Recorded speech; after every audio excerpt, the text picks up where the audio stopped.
اللهم صل وسلم على سيدي وحبيبي وطبيبي قلبي وجسدي وروحي. Assalamualaikum warahmatullahi wabarakatuh.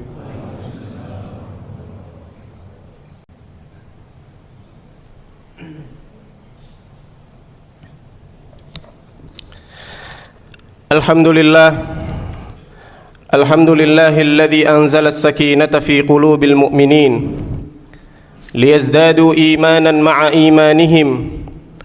Ashhadu an la ilaha illallah wahdahu la syarika lah wa ashhadu anna sayyidana Muhammadan abduhu wa rasuluhu wa safiyyu khalqihi wa habibuh layluha kanahariha la yazigu anha illa halik.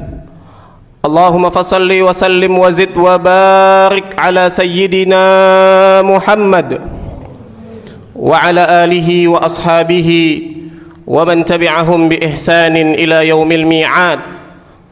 Amma ba'd, fa ya ibadallah, usi nafsi wa iyyakum bi taqwallah wa ta'atihi faqad fazal muttaqun.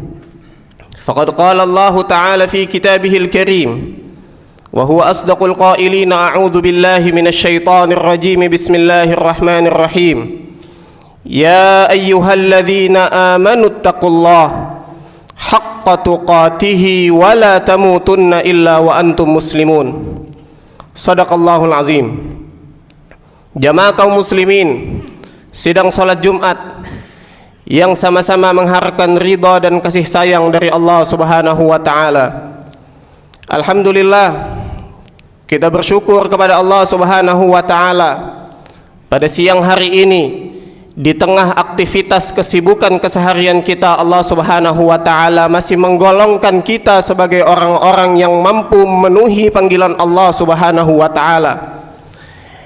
Yang mana panggilan tersebut, kewajiban tersebut Allah catat di dalam surat Al-Jum'ah yang sama-sama sering kita dengar. Allah Subhanahu wa taala mengatakan, ya ayyuhalladzina amanu, wahai orang-orang yang masih ada iman di dalam hatinya, idza nudiya lis-salati min yaumil jum'ah, apabila telah datang untuk sama-sama kita melaksanakan salat Jumat, fas'au ila dzikrillah, bersegeralah hadir ke masjid untuk mengingat Allah Subhanahu wa taala.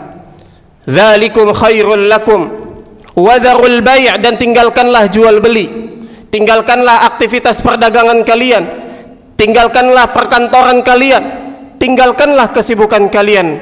Dzalikum khairul lakum in kuntum ta'lamun. Yang demikian itu, kata Allah Subhanahu wa taala, lebih baik daripada yang kita tinggalkan. Jamaah sekalian yang dimuliakan Allah Subhanahu wa taala, sekali lagi alhamdulillah, kita bersyukur kepada Allah Subhanahu wa taala mampu memenuhi panggilan tersebut. Mudah-mudahan langkah kaki kita ke tempat ini Allah catat sebagai amal saleh yang kelak memperberat timbangan kebaikan kita di yaumil qiyamah nanti. Amin amin ya rabbal alamin. Salawat serta salam marilah kita sampaikan kepada suri tauladan kita, junjungan kita, Nabi besar Muhammad sallallahu alaihi wasallam, serta keluarganya, para sahabatnya, dan mudah-mudahan kita semuanya yang hadir di tempat ini, di masjid ini, senantiasa istiqamah di dalam menjalankan sunnah-sunnahnya hingga akhir hayat kita, hingga Allah Subhanahu wa taala memanggil kita semuanya dalam keadaan husnul khatimah. Amin amin ya rabbal alamin.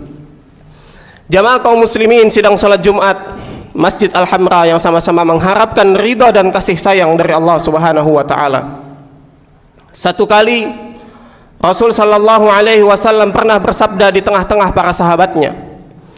Beliau mengatakan di tengah-tengah para sahabatnya, al-jannatu mushtaqatun li arba'ati nafarin. Sesungguhnya surga, kata Rasul sallallahu alaihi wasallam, itu merindukan 4 golongan manusia yang diharapkan untuk segera memasukinya. Siapakah 4 golongan itu ya Rasul sallallahu alaihi wasallam? Kemudian beliau sallallahu alaihi wasallam melanjutkan, 4 golongan itu yang pertama adalah taliyal Quran, Orang-orang yang senantiasa membiasakan dirinya membasahi lisannya, mengisi hari-harinya dengan Al-Quran, membaca Al-Quran, menghafal Al-Quran, memahami Al-Quran, mentadaburi Al-Quran, bahkan juga mengajarkan Al-Quran. Ini adalah golongan pertama yang dirindukan oleh surganya Allah Subhanahu wa ta'ala. Kemudian yang kedua, jamaah sekalian yang dimuliakan Allah Subhanahu wa ta'ala, al-hafizul lisan, orang-orang yang senantiasa menjaga lisannya, tidak keluar dari lisannya kecuali hal-hal yang baik yang diridhoi oleh Allah dan Rasulnya, dan juga tidak keluar dari lisannya hal-hal yang buruk, caci maki, menghina, mengadu domba, dan lain sebagainya. Yang ketiga, jamaah sekalian, golongan manusia yang dirindukan oleh surganya Allah Subhanahu wa ta'ala, kata Nabi sallallahu alaihi wasallam, adalah al-mut'imut ta'am, yaitu orang-orang yang senantiasa memberikan makan kepada orang-orang yang membutuhkan, memberi makan orang-orang yang kelaparan dan tidak mampu untuk memenuhi kebutuhan sehari-harinya. Dan yang terakhir, kata Nabi sallallahu alaihi wasallam, adalah as-shaimu fi syahri Ramadan, yaitu orang-orang yang senantiasa berpuasa, khususnya berpuasa di bulan suci Ramadan. Ini adalah 4 golongan yang dirindukan oleh surganya Allah Subhanahu wa ta'ala. Jemaah sekalian yang dimuliakan Allah Subhanahu wa ta'ala, akan tetapi kita lihat poin yang pertama, yaitu orang-orang yang senantiasa membaca Al-Quran, memahami dan mempelajari Al-Quran. Ternyata Kementerian Agama di awal-awal tahun 2025 menerbitkan fakta bahwa ada 72,25% manusia muslim Indonesia tidak mampu membaca Al-Quran, buta huruf Al-Quran. Padahal mereka sebagai seorang muslim yang kitab sucinya adalah Al-Quran, pedoman hidupnya adalah Al-Quran, yang menuntun kehidupannya seharusnya adalah Al-Quran, akan tetapi hurufnya saja tidak mampu untuk membacanya. Ini adalah kondisi yang miris dan mengkhawatirkan di tengah-tengah umat Islam, khususnya umat Islam Indonesia. Dan yang lebih menyedihkan lagi adalah ada 58% guru agama sekolah dasar di negeri kita Indonesia tidak mampu fasih membaca Al-Quran. 72% manusia Indonesia tidak mampu membaca Al-Quran. 58% guru agama di sekolah dasar tidak fasih membaca Al-Quran. Ini adalah kondisi yang sangat miris dan menyedihkan. Padahal Rasul sallallahu alaihi wasallam di banyak hadis selalu memberikan fadilah, dorongan, semangat agar kita semuanya sebagai muslim mampu untuk membaca Al-Quran. Di antaranya Nabi sallallahu alaihi wasallam mengatakan, man qara'a harfan min kitabillah, barang siapa yang membaca satu huruf saja di dalam kitab Allah Subhanahu wa taala, falahu hasanah, maka dia akan mendapatkan satu kebaikan. Wal hasanatu bi asyri amsalihha, dan satu kebaikan itu Allah lipat gandakan menjadi 10. Wala aqulu alif lam mim harf, dan aku tidak mengatakan alif lam mim itu satu huruf, walakin alifun harf, walamun harf, wa mimun harf. Dan alif itu satu huruf, lam satu huruf, mim juga satu huruf. Artinya ketika kita membaca alif lam mim saja Allah sudah memberikan ganjaran 30 kali lipat pahala.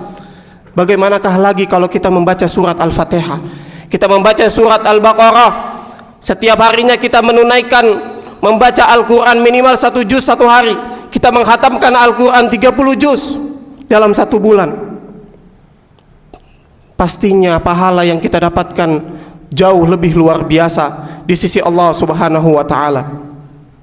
Kemudian fadilah yang Allah Subhanahu wa ta'ala melalui lisan Rasul sallallahu alaihi wasallam berikan, keutamaan untuk membaca Al-Quran di saat kondisi yaumil kiamah yang sangat mengerikan, yang kita sudah sama-sama tahu bagaimana Allah sering menggambarkan di dalam Al-Quran. Kondisi hari ini yang ada di Aceh, Sumatera Utara, Sumatera Barat, saudara-saudara kita mengalami banjir, longsor, dan lain sebagainya. Jangankan mereka yang ada di sana yang merasakan secara langsung, kita yang melihat dari sini saja sangat mengerikan dan menakutkan. Bagaimanakah lagi ketika yaumil kiamah nanti Allah Subhanahu wa taala mengatakan idza zulzilatil ardu zilzalaha, dan ketika Bumi ini Allah goncangkan dengan segoncang-goncangnya. Wa akhrajatil ardu athqalaha. Allah keluarkan seluruh isi perut bumi. Bahkan di dalam ayat yang lain Allah Subhanahu wa taala mengatakan yauma yakunul jibalu kal'ihnil manfush. Pada saat itu gunung yang tadinya tegak kokoh dan luar biasa besarnya, Allah jadikan seperti anak-anak yang berterbangan, seperti berdebu yang tidak ada nilainya. Padahal hari ini kita lihat bagaimana megahnya, kuatnya dan kokohnya gunung tersebut, tapi di kondisi yaumil qiyamah nanti tidak ada artinya sama sekali.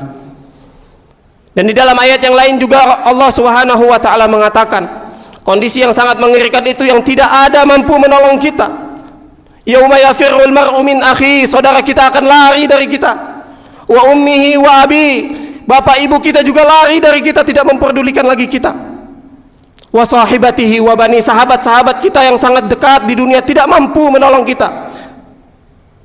Likulli imri'in minhum yawma idzin sya'nu yughni, semuanya sibuk mengurus urusannya masing-masing, mempertanggungjawabkan di hadapan Allah Subhanahu wa taala pada yaumil qiyamah nanti. Tidak ada yang mampu menolong kita. Tapi justru Al-Qur'an yang disebutkan oleh Rasul sallallahu alaihi wasallam, Iqra'ul Qur'an, bacalah Al-Qur'an. Dekat-dekatlah dengan Al-Qur'an.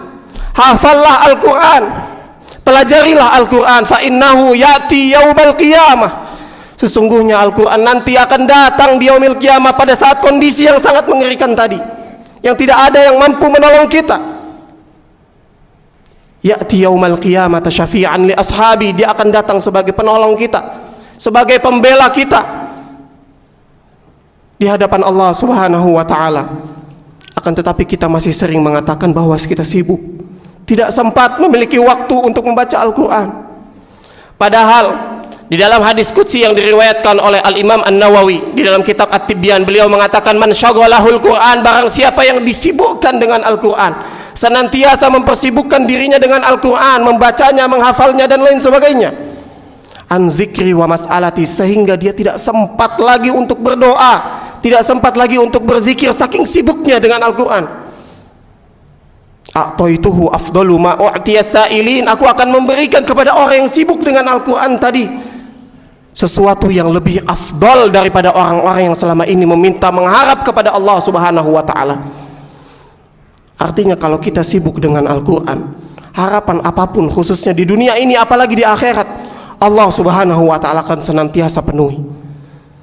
Terlebih lagi orang-orang yang senantiasa membiasakan dirinya dengan Al-Quran sebagai manusia yang dirindukan oleh surganya Allah Subhanahu wa taala. Kemudian jemaah sekalian, yang kedua yang kita lihat sebagai manusia yang digolongkan oleh Rasul sallallahu alaihi wasallam sebagai manusia yang dirindukan oleh surganya Allah adalah yaitu al-hafizul lisan, yang senantiasa menjaga lisannya, tidak mencaci maki, tidak mencemooh, tidak mengadu domba. Dan para ulama menyebutkan kalau lisan hari ini bukan hanya lisan yang ada di dalam mulut kita. Para ulama hari ini mengatakan bahwa lisan kita hari ini juga termasuk jempol-jempol kita yang mengetik hal-hal tidak baik, yang menyebarkan kebaikan melalui media sosial kita, melalui platform-platform media sosial dan lain sebagainya. Itu juga termasuk lisan kita, maka itu harus kita jaga. Jangan mudah kita mencemooh, mengadu domba, apalagi mengadu domba umat Islam, memecah belah mereka. Ini adalah kondisi yang Rasul sallallahu alaihi wasallam sebagai orang-orang yang menjadi tolak ukur keimanannya, ketika orang tersebut mampu menjaga lisannya dengan baik, itu adalah tolak ukur keimanan seseorang. Nabi sallallahu alaihi wasallam mengatakan, man kana yu'minu billahi wal yaumil akhir, barang siapa yang beriman kepada Allah dan hari akhir, falyaqul khairan aw liyasmut, maka hendaknya dia berkata yang baik, mengetik yang baik di dalam media sosialnya.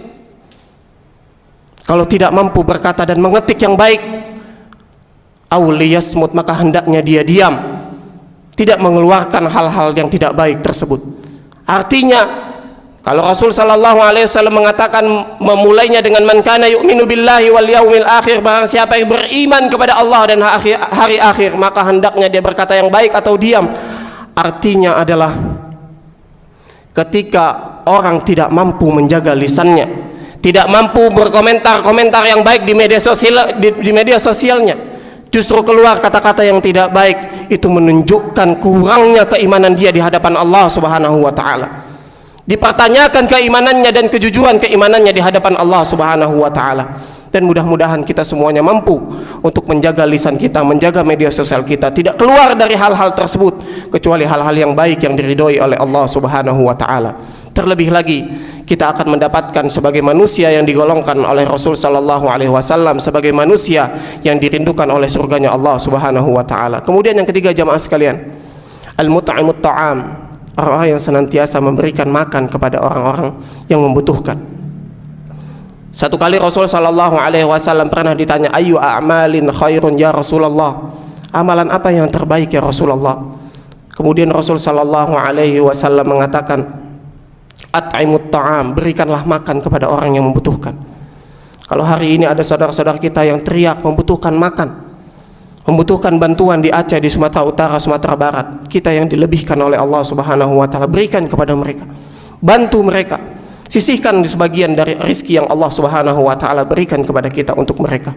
Dan saudara-saudara kita lainnya di belahan dunia lainnya, di Palestina, di Gaza, di Sudan, dan di lain sebagainya, kalau kita mampu untuk memberikan hal-hal terbaik yang Allah sisihkan untuk kita, maka kita berikan kepada mereka semuanya, dan kita insya Allah digolongkan sebagai manusia yang dirindukan oleh surganya Allah Subhanahu wa taala. Dan yang terakhir jemaah sekalian, yaitu as-shaimu fi syahri Ramadan, orang-orang yang senantiasa berpuasa, khususnya berpuasa di bulan suci Ramadan. Kurang dari 2 bulan lagi insya Allah bulan suci Ramadan akan mendatangi kita. Maka apa hal yang kita persiapkan untuk memasuki tersebut? Jauh para ulama sekalian, semuanya mempersiapkan sebelum memasuki bulan suci Ramadan. Bahkan mereka mempersiapkan dari awal 1 Syawal untuk memasuki bulan suci Ramadan, agar di bulan suci Ramadan sudah memiliki target-target yang luar biasa ketika menghadapinya. Maka kita semuanya sudah kurang lagi dari 2 bulan, harus kita persiapkan dengan matang. Dan orang-orang yang berpuasa itu bukan hanya dirindukan oleh surganya Allah Subhanahu wa taala, Allah juga menyiapkan pintu khusus yang tidak diberikan kepada orang-orang yang beramal yang lain selain puasa, yaitu pintu Ar-Rayyan. Dan mudah-mudahan kita semuanya memasuki pintu tersebut insyaallah. Mudah-mudahan dari khutbah singkat ini Allah Subhanahu wa taala menjadikan kita manusia-manusia yang dirindukan oleh surganya Allah Subhanahu wa taala. Barakallahu li wa lakum fil Qur'anil Karim wa nafa'ani wa iyyakum bima fihi minal ayati wadh-dhikril hakim. Wa taqabbalallahu minni wa minkum tilawatahu innahu huwas samii'ul 'alim. Fastaghfir